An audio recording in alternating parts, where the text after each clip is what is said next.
aș investi în SpaceX IPO. Hai să ne uităm aici. În IPO, dacă poți să investești, adică pe la $135 per acțiune unde va fi listarea, nu e chiar rău, pentru că eu cred că va avea un pump, ok? Cred că va avea un pump inițial. Nu știu dacă vineri sau săptămâna viitoare, rămâne de văzut. Acum, în a investi la listare sau după listare, aici e o poveste diferită. Și uite, hai să-l analizăm din toate punctele de vedere aici, da? Deci tot ce trebuie să știi despre acest IPO care se va lista public pe Nasdaq. Deci pe Nasdaq, ceea ce ăștia de la Nasdaq au schimbat un pic regulile, deoarece n-aveai voie să te listezi imediat. Trebuia să treci un proces de 3-6 luni de zile, deoarece IPO-urile sunt volatile. Și de ce nu se listează direct în index? Pentru că îți creează volatilitate în index, în indexul respectiv. Acum Nasdaq și pensiile și toți ăștia acumulează. Deci vrei, nu vrei, dacă tu ai Nasdaq, o să ai și SpaceX. Vrei, nu vrei. Adică vrei, nu vrei. Bă, nu-ți place de Elon Musk și ai Nasdaq, o să ai de acum încolo și SpaceX. Bun. Dar dacă revenim aici, deci prețul pe IPO 135, cred că va pompa peste, da, cred că se va duce undeva spre 150. Mă scuzați. Bun, capitalul strâns 75 de miliarde.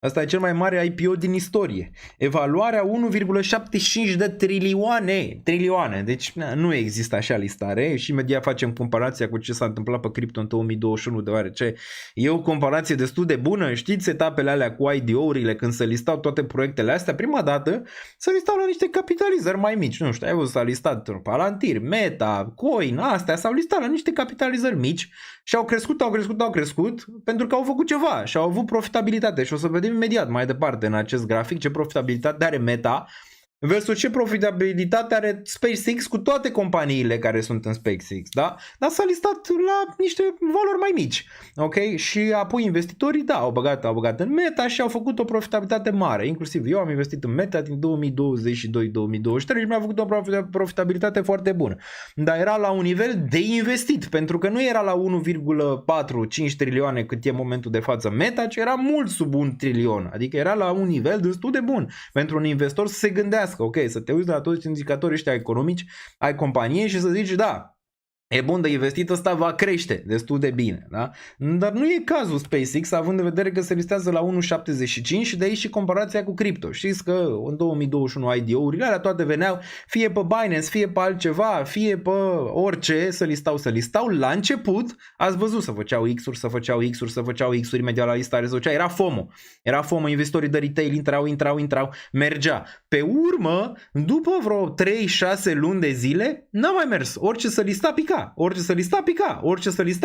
deoarece nu mai era de suficient capital ca să poată să împingă. Tot capitalul era strâns doar în alea mari. Și apoi ai avut un top al pieței, exact, ai avut un top al pieței. Similar s-a întâmplat și cu ICO-urile din 2017, exact la fel. Ai avut Icon care a făcut 100x, 1000x, ok? Ai avut, nu știu, iOS care a fost cel mai mare ICO atunci pe vremea respectivă.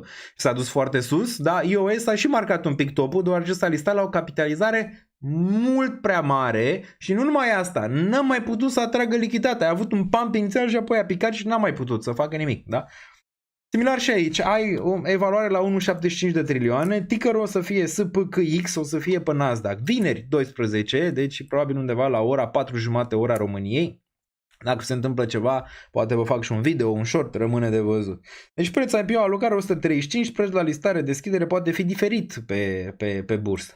Acum, mergem mai departe. Ce include acest SpaceX? Păi include Space, Falcon, Dragon, Starship, adică rachetele lui Elon Musk, Starlink-ul, internetul, care ăsta e destul de profitabil și cred că e cel mai profitabil, ne uităm imediat, dintre toate business-urile care sunt aici.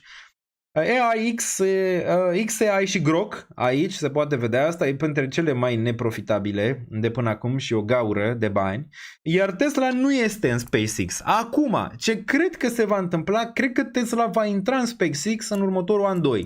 Nu e chiar ușor să faci acest merge, dar cred că Elon până la urmă îl va face.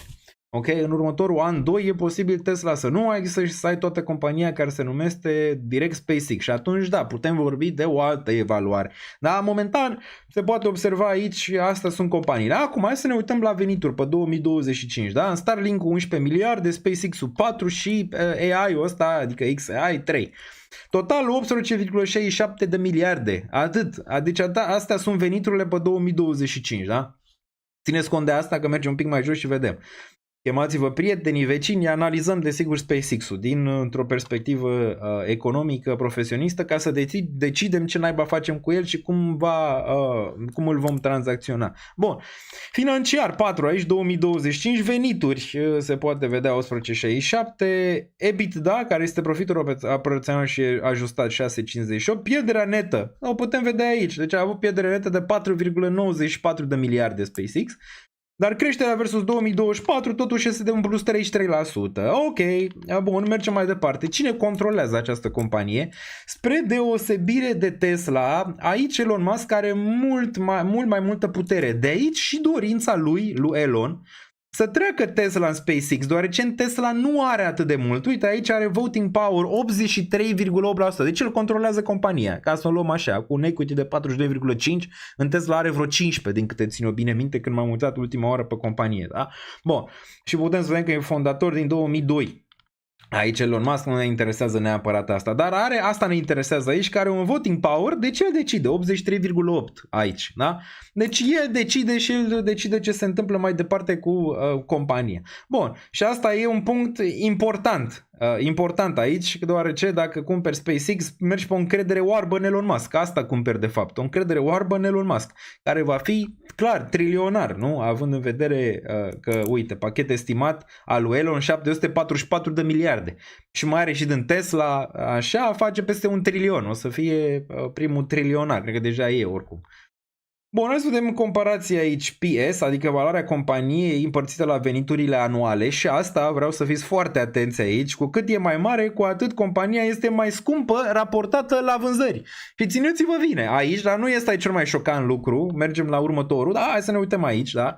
Deci Boeing are un 2X, Tesla are 14X, deja oricum Tesla e prea scumpă dacă te uiți, Nvidia are 23X și asta e prea scumpă, dar măcar aici poți să faci caz de diferite creșteri în viitor. SpaceX 94X aici, deci, din nou, tragi tu concluzia, Rocket Lab, de exemplu, are 108X aici. Da? Tragi tu concluzia, dacă, să zicem eu, investiție bună, imediat, la listare la 1,75 de trilioane. Bun, revenue, și aici asta e partea interesantă și dăm un zoom, ca să o vadă toată lumea, da? Dăm un zoom aici, revenue aici, deci dacă până acum, să zicem, zici, ok, hai că poate mă gândesc, te uiți la revenue versus alții și zici așa, SpaceX are revenue 18 miliarde, Tesla are 94 de miliarde, Nvidia are 130 de miliarde și Meta are 200 de miliarde. Iar SpaceX, ăsta, care are 18, da, de 10 ori mai puțin decât Meta, se listează peste Meta. Adică se listează peste Meta, înțelegi ce vreau să zic? Deci nu e mai mult un hype, să zicem, în ceea ce înseamnă acest IPO, venit din faptul că Elon Musk știe să joace jocul, știe că suntem în finalul unui ciclu economic, știe că investitorii sunt foarte pe risk on în momentul ăsta, doar pe acțiuni, cripto nu mai au, alea nu mai au, pică și metalele, pică toate, nu prea mai au în ce, știe că sunt pe margine 9 trilioane de dolari, ok? Și zice ok, îl listăm într-un top bursier, nu înseamnă că e imediat topul și am discutat, nu cred că SpaceX va da topul, va da o corecție, cel mai probabil, pe care deja o vedem aici, da? Bun, deci revenue versus alții, na, SpaceX este mult mai mică la venituri decât mega cap-urile tech aici. Acum, că ar putea în viitor, absolut, da, absolut, dar capitalizarea acum nu stă un 1,75 de trilioane, ci un value pentru a cumpăra SpaceX ar fi spre 1 trilion și sub 1 trilion. Ăla ar fi value. Ok? Deci dacă se duce sub 1 trilion, poți să găsești value, deoarece, zici, în următorii 5 ani va atinge această zonă de venituri aici. 2 secunde. Să închid lucrurile de pe aici să nu ne deranjeze. Bun, deci poți să zici, da? Poți să zici că în 5 ani de zile sau în 10 ani de zile ajunge să facă 1 trilion în profit. Habar n-am, dar mai e până acolo, asta zic.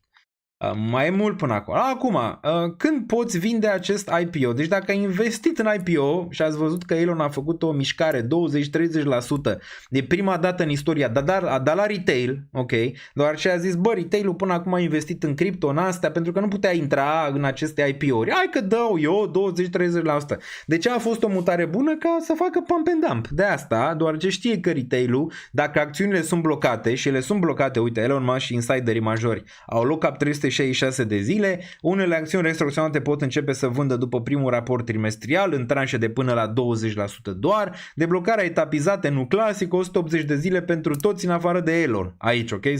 Se poate vedea aici. Deci am zis, bă, dăm la retail, cât poate să cumpere retail-ul? Scădem de la 100.000, 200.000 cât era minim, scădem la $2.000 și atunci poate să intre retail-ul ca lumea. Că ăsta îți pompează, dacă n-ai, să zicem, vânzare în primele minute, în primele ore, în primele zile a acestui SpaceX, el va pompa, pentru că dacă nu se vinde, plus că intră și în Nasdaq direct, da? Și cumpără și ea, că vor, nu vor. Deci concluzia care e aici, ca să o facem destul de simplă. De investit aici e un risc destul de mare, adică să investești la acest IPO după ce se listează la 150, cât va fi, probabil va fi 150 sau chiar mai mult. Ok, eu prevăd un 15-20% pump. Nu știu dacă în prima zi, dar ulterior, ok, la listare. Dacă cumperi pumpurile respective, ai șanse foarte, foarte mari să fii exit liquidity pentru băieții ăștia de aici la un moment dat în timp, ok? Poate nu imediat. Bun, deci va pompa la început, cel puțin asta cred, având în vedere ce structură a făcut Elon pentru acest IPO, că a dat la retail vreo 20-30% și tot așa, ok, din treaba asta, ca să împingă retail-ul, să vină cu FOMO, să vină din spate cu toate chestiile astea pe care le-a văzut în cripto în trecut. De asta zic, sunt sigur că a analizat ce s-a întâmplat cripto 2021-2007 și a zis, ok, hai să facem pe bursă acum și asta se întâmplă în momentul de față la un alt nivel, ok, la un alt nivel, doar acesta se zice 1,75 de trilioane. Acum, pe termen lung e o investiție bună, zic eu, având în vedere că și cel mai probabil în următorii 2 ani și Tesla va face parte din SpaceX. Așa, și cred că da, cred că viitorul este spațiu aici, ce vrea să facă Elon, cred că AI-ul și el este viitorul și plus că are și alte investiții. SpaceX și Elon în mai multe companii. Și cred că da, cred că SpaceX va ajunge la un moment dat să bată și Meta la revenue, dar nu în următorii 5 ani. Adică e un bet pe termen mai lung aici în ceea ce înseamnă asta, având în vedere că spațiul știți cum e. E costisitor, e foarte, foarte costisitor. Dar nu pot să pariez pe termen lung în detrimentul lui Elon. Cred că va fi o investiție bună, dar nu acum. Acum o să fie un exit pentru Elon și băieții lui, după cum vedem aici și după cum v-am arătat până acum. Cât va pica la un moment dat, vom vedea cât va pica, dar o investiție bună ar fi sub 1 trilion. Când va veni acel crash bursier, dacă SpaceX să duce 1 trilion capitalizare sub, e bine. Acum, la nivel de short, long, ce se întâmplă, nu v-aș recomanda atât de tare să tranzacționați prima zi dacă nu aveți experiență în piețe sau mai ales cu leverage. Încercați spot, acum multe de-astea de cripto, multe exchange-uri de cripto pe care le vedeți și în descriere, poți tranzacționa acțiuni, inclusiv pe Binance am văzut că au băgat acțiunile de tokenizate, da? Ai și pe alte exchange-uri, ai și pre-IPO, adică poți să tranzacționezi pre-IPO și pe Hyperliquid, dar și pe alte exchange-uri, dar mare grijă, fără leverage dacă îl tranzacționezi în prima zi. Și m-aș gândi așa, dacă se duce 20% peste, adică la listare, m-aș gândi la niște poziții de short, dar într-un scenariu în care am, să zicem, niște confirmări. Confirmarea ar fi, nu știu, vezi în primele 5 ore de tranzacționare că îți pierde 21 sau 9 EMA pe 1 hour și găsește rezistență și apoi te-ai putea gândi. Dar aviz amatorilor, ok? Dar și invers, adică dacă îți pompează foarte mult, poți să te gândești și la poziții de long scalp imediat după ce îți retestează zonele de jos. Dar pe ăsta o să tranzacționez și eu personal, dar nu în prima săptămână, adică nu în prima zi. În a doua săptămână și o să vă și zic cum îl tranzacționez. Ok? Dar mare grijă la listare în mare parte. Dacă se duce peste 2 trilioane, eu zic că e prea sus și probabil va corecta odată ce îl vezi peste 2 trilioane. Încearcă să-ți faci intrările, fie că shortezi, fie că dai long, etapizat, adică ia 3 intrări toate pe spot, adică nu te apropia de leverage, pentru că ăștia o să aibă volatilitate foarte mare și o să înceapă să te scoată, dar privești așa, ok, dacă se listează peste 2 trilioane, mi se pare prea sus, atunci poți să te gândești pe poziții de short. Dacă totuși se listează sub, adică se duce sub 1,5 trilioane, atunci poți să te uiți pe niște poziții de long, deoarece probabil va avea un bounce, ok? Cam așa poți să o gândești, dar desigur trebuie să te uiți și pe grafic și trebuie să ai și experiență pe grafic fix în momentul ăla când se listează, ca să înțelegi cum evoluează prețul în timp real. Dar așa aș gândi eu cel puțin la listare, v-am zis, nu cred că o să o tranzacționez la listare, o să mă uit să văd ce volatilitate are, dacă totuși văd un setup bun, adică dacă îți urcă peste 2 trilioane și văd niște chestii bune, e posibil să iau un short cu măcar, nu știu, un 30% din suma pe care aș vrea să o bag inițial și apoi să fac scale-in pe short-ul respectiv. Ok. Din el, dar pe 1x leverage, adică nu m-aș apropia de mai mult leverage aici în ceea ce înseamnă această tranzacționare. Similar cum am shortat și petrolul în același mod, când v-am zis 110, putea shorta petrolul la 110, unde sunt analiștii acum care zicea că petrolul se duce la 200. La 250, am zis 110, 115, alea erau zone foarte bune, 120 erau zone foarte bune de shortaj, cred că a atins zona aia de 7 ori. Deci ăla era cel mai profitabil trade din ultimele luni, ăla era în mare parte, dacă shortai petrol acolo, în 110-115 făceai mereu profit din zona respectivă. Bun. Nu fiți naivi să fiți backholders pe ani de zile. Depinde, eu zic că la început va pompa, dar din nou nu e neapărat o intrare bună, după cum v-am explicat aici. Dar asta înseamnă când toate lucrurile arată așa rău, inițial va pompa. Știți cum era la cripto? Bă, toate lucrurile astea nu va pompa, nu va face, și pe urmă pompa din neant, adică de nicăieri îl vedeai, bam, pam. Așa probabil va fi și aici, deoarece FOMO este mare. Este mare, cel mai mare IPO din istorie și nu cred că va mai fi nimic altă companie care să o listeze Elon Musk în viața lui, că nu poate să trăiască. Cred la infinit, vom vedea, poate cine știe, aia îi rezolvă problema. Dar planul, poziție mică, și asta vă recomand, întotdeauna începeți cu poziții mici, nu vă aruncați prea tare imediat, încercați poziții mici, poziționări mici, sizing-ul e foarte important mereu în tranzacționare și de multe ori mulți pun sizing prea mare și greșesc pe partea respectivă și au emoții în tranzacționare. Intrare graduală, cum am zis și eu aici, și fără FOMO, da? Fără FOMO, nu face FOMO, că asta vrea Elon, vrea să-i faci FOMO. Vrea să-i faci FOMO, să-i cumperi reacțiunea și pe urmă el să lichideze niște poziții. Oricum el deja face opțiuni, stai liniștit. Din day one îți face opțiuni Elon. Că de asta au fost inventate opțiunile. Nu neapărat să le tranzacționezi opțiunile, pentru ăștia au fost inventate, pentru băieții ăștia de aici. Da? Pentru Elon și pentru ăștia care au capital foarte, foarte mare. Smoke Black ce mai verificat și butonul de like. Dacă vă place, nu vă obligă nimeni, nu vă obliga nimeni niciodată la nimic aici, dar din nou aș aprecia dacă o faceți, dacă vreți să apăsați butonul de like. Deci ați înțeles, da, cu acest aveți butonul de like aici sau hype sau ce naiba să mai da acum.